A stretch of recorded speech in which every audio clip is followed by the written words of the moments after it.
Isang mapagpalang araw. Ako si Berna Darisan, isang exposurist. Sa loob ng 6 na linggo, marami akong naging karanasan na pwede kong ibahagi na masasabi na nagbibigay sa akin ng katuruan, paalala at hamon bilang isang individual at manggagawa ng iglesia, na ito ay maaari kong baunin sa pagpapatuloy ko sa aking pagministeryo. Have a nice day. Maraming salamat po.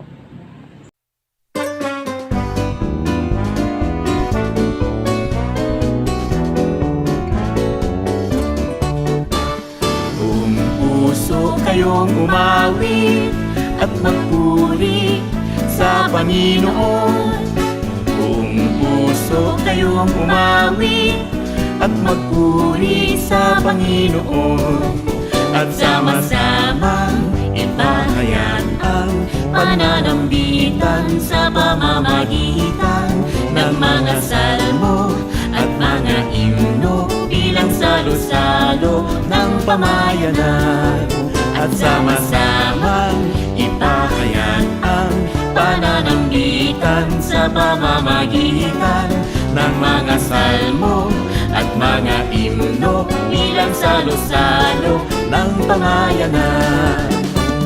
Buong puso kayong lumapit at mag-alay sa Panginoon. Buong puso kayong lumapit at mag-alay sa Panginoon. At sama-samang ipadama ang pakikipisan bilang kapatiran, makiunawa, makipagkapwa sa tunay na diwa ng pamayanan. At sama-samang ipadama ang pakikipisan bilang kapatiran, makiunawa, makipagkapwa sa tunay na diwa ng pamayanan.